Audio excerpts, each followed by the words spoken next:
Chers élus de Dieu, nous vous adressons nos sincères salutations au nom du Seigneur Jésus-Christ. Nous allons voir aujourd'hui le thème sera les fausses accusations. Donc, on voit, nous savons bien que nous sommes dans un monde ultra moderne. C'est le modernisme comme c'est créé par l'Antichrist dans le but d'aboutir à l'ordre mondial et pour se prendre un jour à l'autre par le mode de vie du passé. C'est compliqué. C'est compliqué. Comme notre thème dit que c'est les fausses accusations. Les fausses accusations, il y en a partout dans le monde entier. Les fausses accusations, c'est partout. Ça, c'est partout. Et dans tous les domaines, il y a des fausses accusations.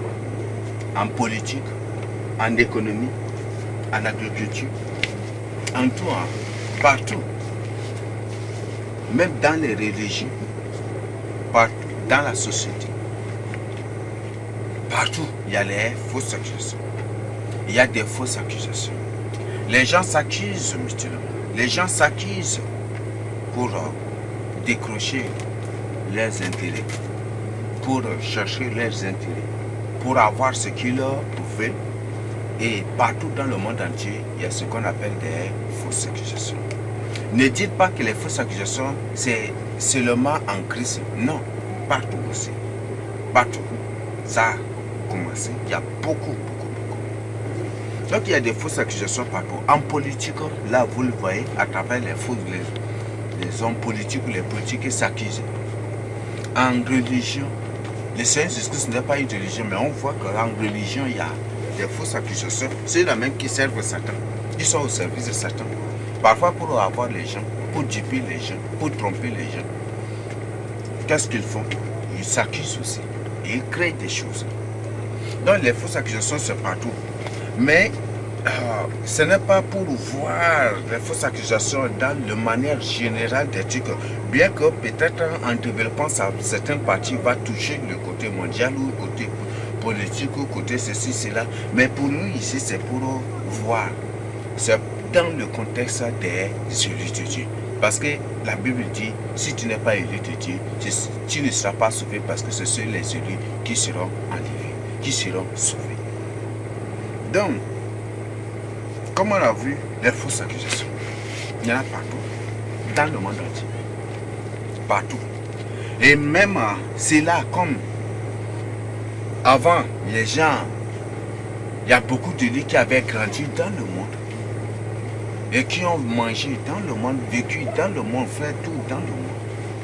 Je parle du monde païen, ils agissaient, se comportaient, ils faisaient des trucs comme des païens, et certains étaient dans le monde politique, dans le monde de business, parce que où le monde économique, certains, beaucoup d'élites étaient dans ce monde-là, avant de connaître Christ, avant de découvrir la vérité, pour sortir, pour venir au Seigneur Jésus-Christ.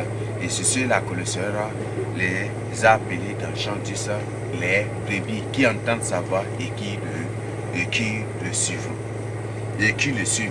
Donc, ces élus, étant élus de Dieu, ils ne se sont pas dépouillés de cela. Et c'est ce qui est arrivé. Dans Ézéchiel 16, Ézéchiel 23, on va découvrir quelque chose. Malgré que le peuple d'Israël, malgré que nos parents, les Juifs les vrais Juifs sont des Noirs, et nous sommes des Juifs, nous sommes des Juifs, et les Juifs sont des Noirs, et c'est ce que je tiens à vous informer. Les Juifs ne sont pas des Blancs, ni des Occidentaux, ni des Asiatiques, ni des gens avec couleur blanche que vous, les gens de couleur blanche que vous, ou de couleur jaune que vous voyez. Les vrais Juifs sont des Noirs par origine, et aussi par la suite à cause du péché dans la Deutéronome 28 verset 22 qui seront frappés de chaleur brûlante si se détournent de la loi de Dieu, si se détournent de Dieu pour adorer d'autres dieux. Et donc comme c'est toute la terre qui s'était détournée, et c'est à cause de ça que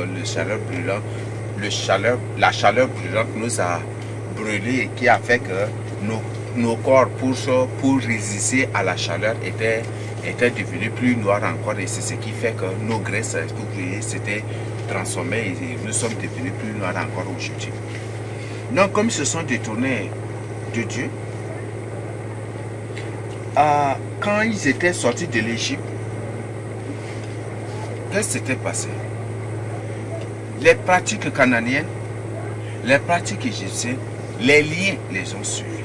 Bien qu'ils étaient sortis du monde pour la terre promise, pour la terre sainte, les liens les ont suivis. Et ils ne se sont pas dépouillés totalement de ces choses-là. Et alors le Seigneur a dit, à travers Ézéchiel, dans Ézéchiel 23, et l'autre c'est Ézéchiel 16, si vous lisez, vous allez comprendre, que quand ils étaient nés, que les liens, leur cordon ombilical n'était pas encore coupé. Donc ils avaient des liens, que le Seigneur les a lavés, mais leur cordon ombilical n'était pas. Et c'est à cause de cela là qu'ils retournaient toujours dans le monde. Et que ces choses-là les suivaient, les poursuivaient. Donc, il y a beaucoup de choses à découvrir sur ça. On a déjà vu l'enseignement sur les liens générationnels, mais il y a beaucoup de choses à découvrir là dans ces chapitres, dans ces références que je vais te donner. Donc, qu'est-ce qui s'est passé? Aujourd'hui, beaucoup de gens ont quitté le monde pour devenir des disciples de Jésus, pour devenir des élus. Mais ils ne se sont pas dépouillés des choses du monde. Ils ne se sont pas dépouillés. Vous les voyez comme des élus, mais ils ont des problèmes. Vous les voyez comme disciples du Seigneur Jésus, mais ils ont des problèmes. Parce que le monde est toujours attaché à leur cœur, ou le monde est toujours attaché au point de leurs habits, ou attaché à eux, sans qu'ils les chassent, ou parfois ils sont conscients de cela. Et pour eux, ceux-là qui sont conscients, ils trouvent cela normal. Ils trouvent cela normal. Et c'est ça le grand problème. Donc, le Seigneur était clair que ce sont les liens des choses de ce monde, les liens du monde qui avaient empêché son peuple de le suivre dans la vérité, qui l'empêche de faire vraiment sa volonté. Ça, c'est Dieu qui parle aux enfants d'Israël, aux Israélites, à travers Ézéchiel et à travers Ézéchiel 16 et 23. Donc, le Seigneur est clair. Et aujourd'hui, c'est ce qui se passe aussi parmi les disciples du Seigneur Jésus-Christ, parmi les élus. Et c'est ça l'objet de notre thème, et c'est ce que nous allons découvrir aujourd'hui. Nous allons prier pour que le Seigneur Jésus-Christ nous aide, pour que le Seigneur Jésus-Christ m'accorde sa grâce d'exposer, que lui-même expose la profondeur vraiment de ce thème pour nous. Béni soit ton nom, merci de ce que tu as permis que nous soyons là. Nous sommes là pour te témoigner, nous sommes là, mon Dieu Tout-Puissant, pour faire ta volonté. Mon Dieu Tout-Puissant, pardonne mes péchés, ferme toutes les portes ouvertes de ma vie. Mon Dieu, pardonne tout péché que j'ai oublié de confesser, que tu me pardonnes. Mets-moi de côté, c'est Jésus-Christ. Mets-moi de côté, que toi-même tu nous prêches ta parole. Et comme tu m'as dit que je suis ta parole divine, vivante, éternelle, Seigneur Jésus-Christ, tu tiens ce que moi-même je présente. Alors Père Céleste, sois avec moi, remplis-moi de ton esprit, remplis-moi de ta puissance, de ton onction, de ton autorité, afin que cet enseignement touche des âmes, afin que cet enseignement conduise des âmes à la repentance, même les orgueilleux, même ceux qui ne veulent pas reconnaître leur péché, ceux qui ne veulent pas reconnaître leur péché et qui se croient plus sages ou qui se croient au-dessus de toi, ou d'autres, mon Dieu Tout-Puissant, Père, même les hypocrites, au nom de Jésus, que ce message et cet enseignement les conduisent parfaitement à la repentance pour leur salut. Je te dédie cet enseignement, que cet enseignement soit scellé de ton sceau divin, de ton onction divine, que toute personne qui reçoive, qui suive cet enseignement, soit scellé de ton onction céleste divine, soit délivré, libéré pour témoigner ta grandeur, ta splendeur pour nous Jésus. Et que ces personnes, mon Dieu, et que ces âmes conduisent pour partager ces enseignements, ces investissements, ces informations avec d'autres pour les conduire à la repentance. Je les dédie à toi. Je dédie ces âmes à toi, et je te dédie cet enseignement, je te consacre et que tu joignes cela et que chaque personne qui suit cela reçoive ton onction, une onction particulière de repentance, de délivrance, mon Dieu, de libération, d'affranchissement, de réveil spirituel pour suivre et courir derrière la vérité. C'est ce que je te prie. Amen. Non, nous avons dit que le thème c'est les fausses accusations. Les fausses accusations. Et comme on a déjà vu, Les fausses accusations, il y en a. C'est partout dans le monde, dans la société, dans la famille, à l'école, en politique, en économie, en agriculture, dans tous les domaines, là, il y a les fausses accusations. Donc, comme notre contexte est bien précis, nous allons voir les fausses accusations parmi les autres.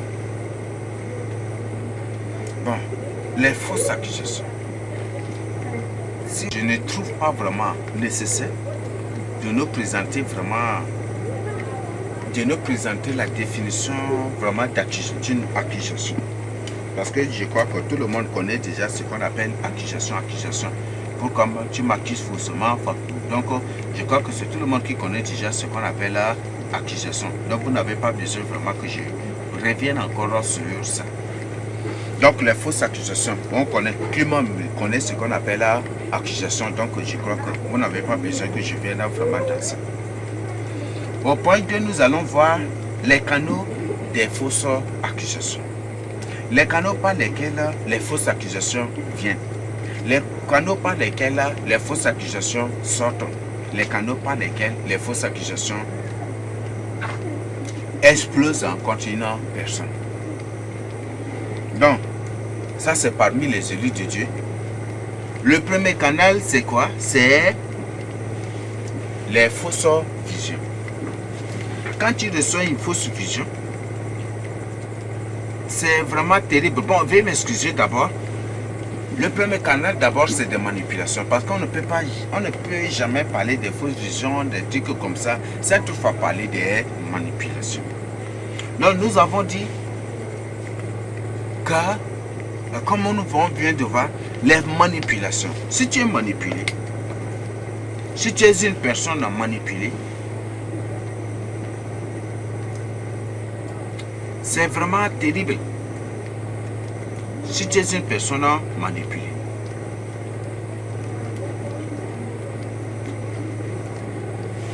Donc, les manipulations. Il y a des manipulations physiques, il y a des manipulations spirituelles. Il y a des manipulations, ce n'est pas des sortilèges. Une personne qui manipule physiquement, il y a des gens qui ne sont pas dans l'occultisme, mais qui ont l'art de manipuler des choses. Oui. Manipuler, c'est... Je peux prendre un exemple. Une personne vient auprès de toi et il te dit que voilà, que ton frère t'a dit ça, que ton frère lui a dit ou a raconté des choses, et alors que ton frère n'a rien dit. Et il raconte des choses auprès de toi. Au lieu que toi tu vérifies l'information, tu ne vérifies pas. Ça t'excite, ça te pousse, ça crée des mauvaises réactions en toi.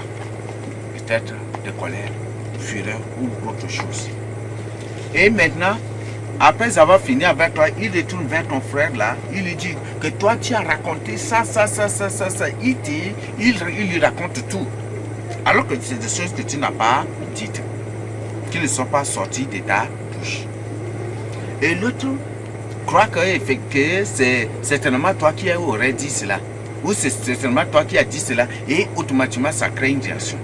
Et si vous ne cherchez pas à vérifier les informations, à vérifier d'abord, vous allez finir par vous accuser faussement. Et ça va, vous finirez même par vous battre, par vous quereller, par vous diviser, par vous séparer. Et c'est ça, les manipulations. Il y a mais beaucoup plus, ces gens de manipulation. Beaucoup plus, les manipulations sont du domaine de l'occultisme, de la sorcellerie. Et si vous voyez une personne physiquement ayant cet art de manipuler les gens, sachez bien que c'est un agent de Satan conscient. Et c'est ce que je voudrais que vous compreniez. Donc c'est un agent de Satan conscient. Donc nous avons des manipulations. Il y a plusieurs domaines de manipulation. Bon, il y a plusieurs domaines de manipulation et plusieurs formes de manipulation. Donc il y a des sorts que le monde de ténèbres peut t'envoyer dans le but de te manipuler. Ces gens de sorts n'agissent que sur ceux-là qui n'ont pas la vraie crainte de Dieu en eux, ceux-là qui ne mènent pas une vie de sanctification. Ce sont ceux-là qui seront victimes de ces gens de manipulation. Oui, quand les portes sont déjà, quand une porte est fermée, rien ne peut y entrer, n'est-ce pas? Donc ils peuvent tirer tout, envoyer tout, mais la porte est fermée. Et la porte c'est spirituelle, la porte de Dieu, quand c'est déjà fermé, rien ne peut y entrer. C'est pour ça que Dieu dit, si lui, il ferme, personne ne peut ouvrir. Et si lui, il ouvre, personne ne peut fermer. Et si la porte de ta vie est ouverte, cette porte ne sera fermée que par la confession. Il faut confesser et te repentir. Donc, il y a des gens qui sont ainsi manipulés. Ça, c'est à travers ou par des sorts. Ce n'est pas des sorts. On peut te manipuler, envoyer un sort de querelle ou t'envoyer de mauvais esprits dans le but de te manipuler. Ça, c'est beaucoup plus spirituel. Et maintenant, nous avons ce qu'on appelle les fausses visions. Ça, il y en a beaucoup. Donc, nous avons des faux visions. Il y a des fausses visions. Il y a des gens, comme ça, c'est le produit. Hein, ça, c'est toujours. Hein, ces manipulations, ces gens sont manipulés. Et cette manipulation pousse parfois, si c'est un élu de Dieu ou une personne du monde de Dieu, une personne du monde entier, du monde, vous allez voir que la personne va avoir des fausses visions, des faux rêves ou des fausses révélations. Oui, ça fait partie des manipulations. Et un vrai enfant de Dieu, quand il reçoit de telles choses, quand il est victime de telles choses, qu'est-ce qu'il fait? Premièrement, il cherche d'abord à vérifier. Est-ce que ça vient de Dieu? Si tu connais la parole de Dieu, automatiquement quand tu reçois une fausse chose, automatiquement toi-même tu le sauras. Tu vas le savoir. Quand tu es victime d'une manipulation, toi-même tu vas savoir. Une personne qui est manipulée, c'est une personne qui se reconnaît lui-même physiquement manipulée. Si tu es manipulé et que tu ne sais pas que tu es manipulé, il y a un problème. Oui, il y a un problème. Parce que c'est lorsqu'il y a des portes ouvertes, c'est parce que c'est lorsque tu ne vis plus dans la crainte de Dieu. C'est parce que c'est lorsque toi tu t'appuies sur tes connaissances, sur ta sagesse, sur des fausses informations, que le monde éternel va te manipuler pour que tu reçoives aussi des fausses choses. Soit à travers des visions, soit à travers des révélations, ou soit à travers des rêves. Même des prophéties aussi, je ajoute carrément.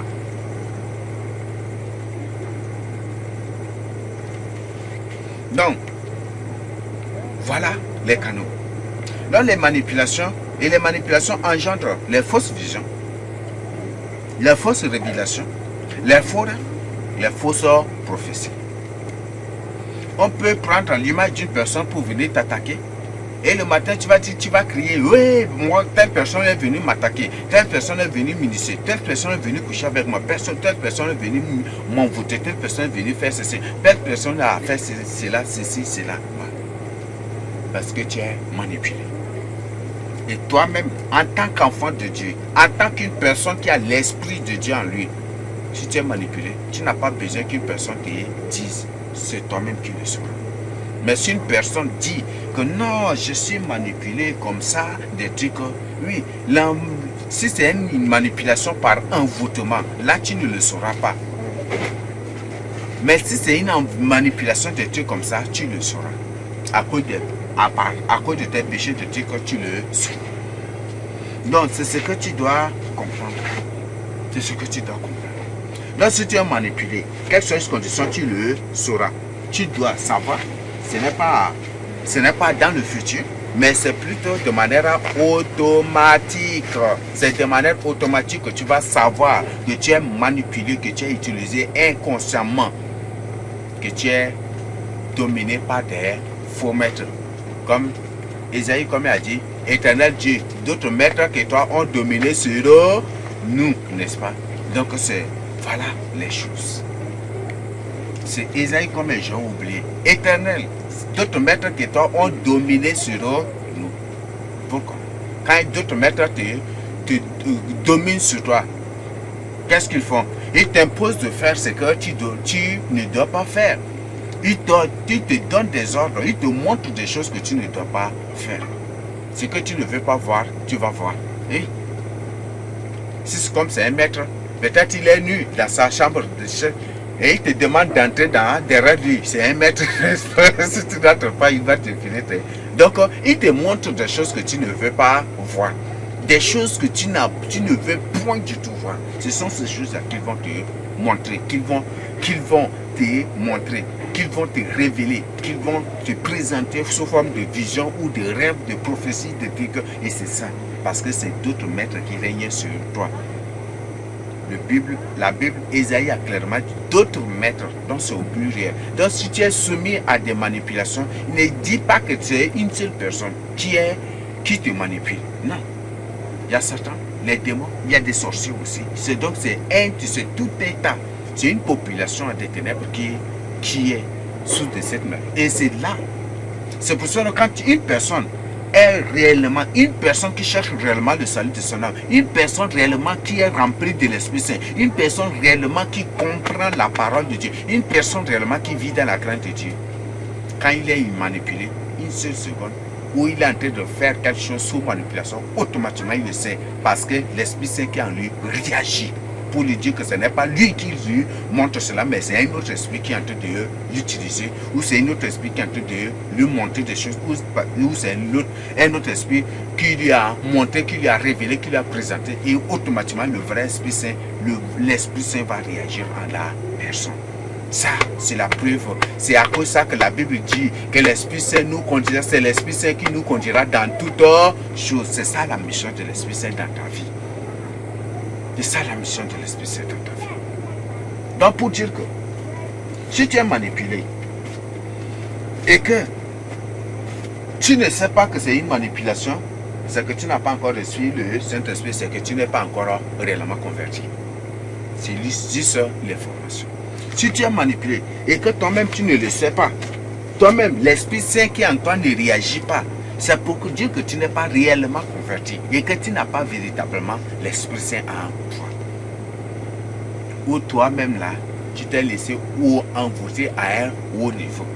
Donc l'Esprit Saint est sorti ou l'Esprit Saint est parti et c'est un autre esprit qui a pris sa place et toi tu te crois toujours utilisé par le Saint-Esprit alors que c'est pas autre chose, par l'esprit de Baal, par l'esprit de Jézabel. Donc,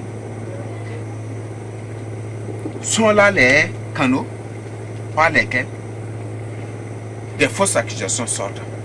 Quand tu reçois une fausse vision sur une personne, tu l'accuses, n'est-ce pas? Faussement aussi, n'est-ce pas? Peut-être en dormant, avant de dormir, tu n'as même pas confessé tes péchés. Tu n'as même pas prié. Tu n'as même pas confessé tes péchés. Tu n'as même pas du tout prié. Tu n'étais pas sanctifié, tu n'étais pas lavé avant de dormir.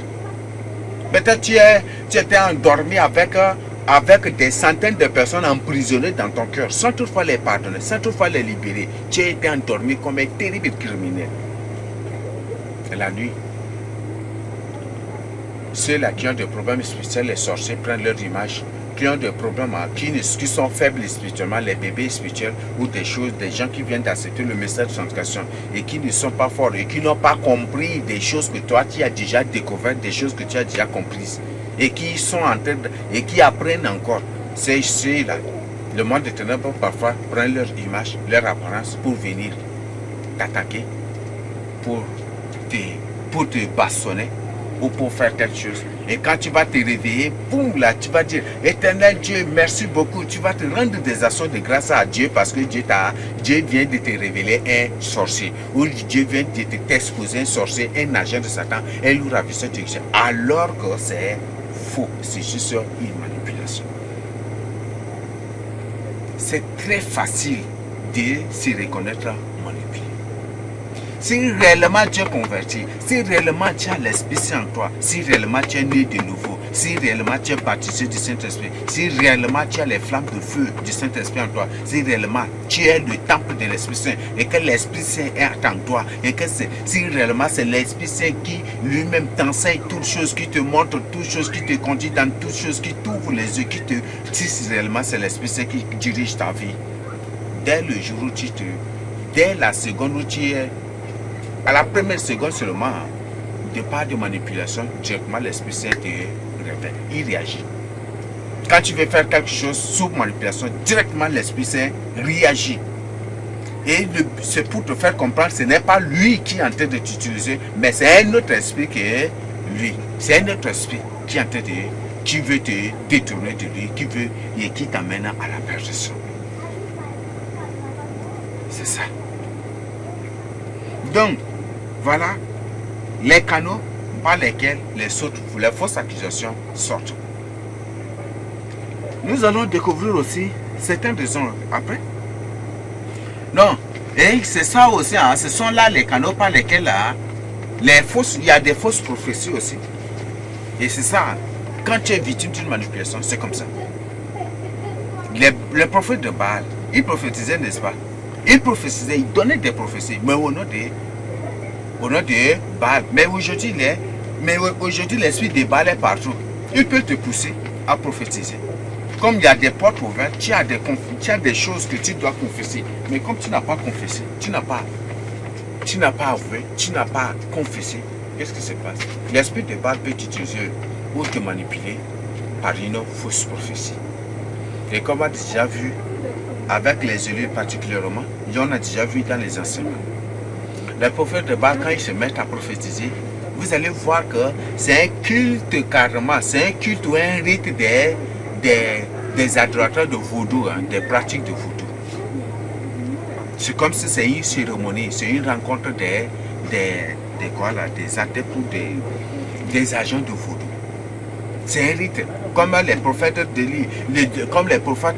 Baal étaient devant Élie en sautant, criant, balançant ici, sauter, et puis ils roulaient ici, partaient ici d'un côté, criaient, poussaient des cris, agissaient comme des possédés. Leurs yeux étaient blancs même comme des possédés, ils faisaient tout. Voilà, ce sont les caractéristiques. J'ai partagé ça particulièrement avec les élus, je ne vais pas donner plus de détails par rapport, mais j'ai déjà quand même partagé tout déjà avec les élus. Pour les élus qui étaient là et qui avaient suivi ces enseignements. Donc, les fausses prophéties. Fais attention.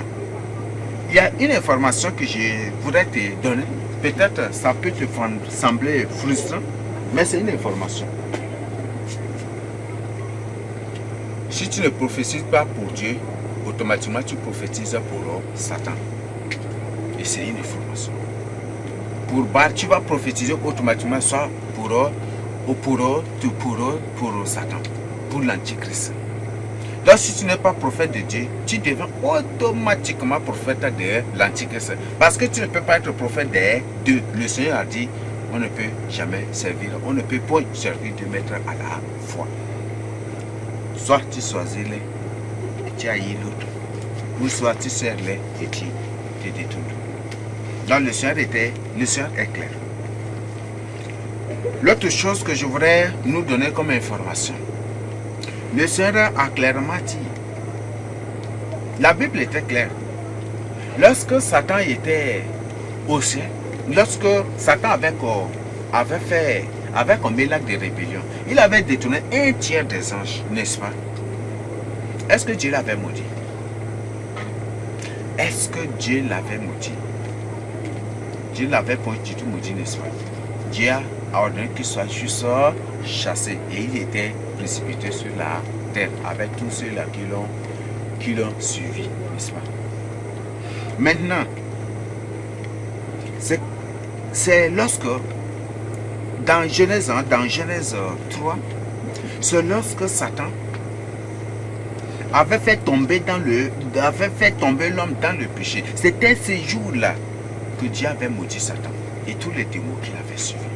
Pour dire que si tu fais tomber un homme, si tu fais décourager un élu de Dieu, si tu l'accuses faussement pour le décourager, ou tu le décourages en l'accusant faussement, ou tu le fais tomber dans le péché en l'accusant faussement, par des fausses accusations,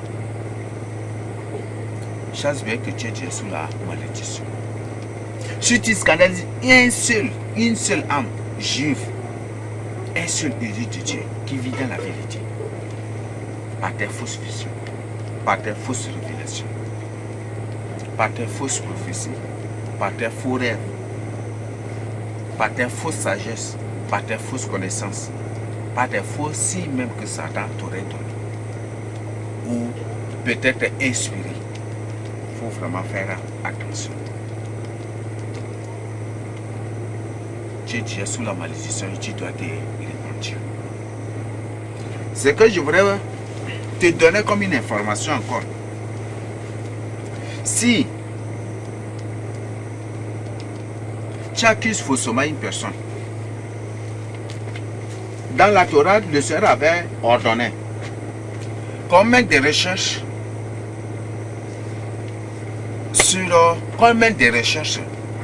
qu'on vérifie les informations que tu avais données comme témoin, en tant que témoin. Donc si tu viens et que tu accuses faussement, tu rends un témoin, un faux témoin sur une personne. Dans la Torah, dans les 5 livres de Moïse, Dieu a ordonné qu'on mène minutieusement des recherches si tu es un faux ou un vrai témoin. Mais si ton témoignage, si on découvre que c'est de fausses accusations dans la Bible, selon ce que tu as donné, si c'est de fausses accusations, c'est ce que tu veux qu'on fasse à ton frère là qu'on va te faire. C'est ce que tu as ordonné. Si dans ton témoignage, si selon ton témoignage, tu témoignes pour qu'on tue ton frère et qu'on par la suite on trouve que, on vérifie et on trouve que c'est une fausse accusation dans le but d'éliminer ton frère, c'est toi qu'on va te tuer et lui sera libéré parce que tu es un faux témoin. Vous voyez ça? C'est terrible, n'est-ce pas? C'est terrible. Si dans ton témoignage, selon ton témoignage, pour accuser ton frère, tu veux qu'on le chasse de la ville, tu veux qu'on le chasse du pays, et qu'on par la suite on trouve que c'est une fausse accusation, c'est toi là qui sera chassé et ton frère là, contre qui tu as apporté des faux témoignages sera laissé. Vous voyez? Donc qu'est-ce que tu comprends? Pour dire qu'aujourd'hui, c'est ce que tu dois retenir. Pour dire qu'aujourd'hui, si tu fais des faux témoignages, tu donnes des faux témoignages, tu te laisses manipuler, ou tu accuses faussement une âme, tu rends un faux témoignage contre une âme, contre une personne, et que par la suite, et que automatiquement Dieu voit c'est une fausse accusation et que le démon, automatiquement, comme tu lui, le but de ton faux témoignage, de tes fausses choses, le but c'est pour que ton frère soit chassé. Qu'est-ce qui va te passer? C'est toi qui finiras par être réclamé par les démons et les démons vont te retirer parmi les élus de Dieu. Puisque le but de ton faux témoignage, le but de tout ce que tu fais, c'est pour qu'on chasse l'âme, n'est-ce pas? Quand tu dis que c'est un sorcier, c'est un démon, quand tu dis que c'est ceci, c'est là, qu'est-ce que Dieu dit? C'est ce que Dieu dit. Mais maintenant, autant de la grâce, Dieu ne fait plus cela. Mais c'est le monde des ténèbres qui va te réclamer. Donc tu finiras par être récupéré par le monde des ténèbres et on va te récupérer, on va te retirer, on va te faire sortir de la bergerie. Puisque tu veux chasser une âme de la bergerie du Seigneur Jésus par de fausses accusations. Et que comme c'est une fausse accusation, le Seigneur laisse la personne et c'est toi là qui sera réclamé par le monde des ténèbres et tu seras retiré de la bergerie. On va te faire sortir. Le monde des ténèbres va te récupérer. Ils vont te faire sortir de la bergerie. Et tu deviendras un agent de Satan. Plus ou tard. Voilà.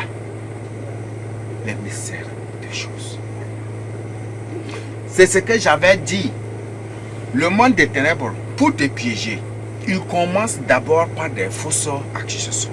Ils viennent auprès de toi. Je m'adresse aux élus de Dieu. Parce que ceux du monde-là, le Seigneur dit que ce qui manque ne peut être compté. Donc ceux du dehors-là, ce n'est pas non. Même le Seigneur dit que ce n'est pas pour ceux du monde, ceux de dehors, mais c'est pour ses disciples. Donc pour toi, élu de Dieu, si le monde de toi veut t'avoir, ou un agent de Satan déguisé veut t'avoir, il vient toujours. Tu vas voir que ta personne aura toujours tendance de venir auprès de toi en accusant faussement les autres.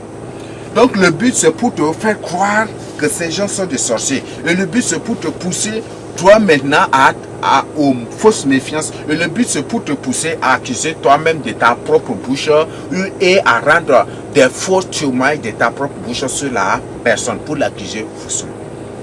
Et en faisant cela, automatiquement, bonus aux possessions démoniaques. Et c'est comme ça qu'ils font pour vous envoûter, pour vous neutraliser au degré 0, même au degré parfois moins 10 même encore, ou à de terribles degrés, à tel point que ça va être difficile de te retrouver. Et par la suite, qu'est-ce qui va se passer? Seulement, ils finiront par vous initier ou par vous utiliser inconsciemment. Et c'est comme ça que le monde est fait.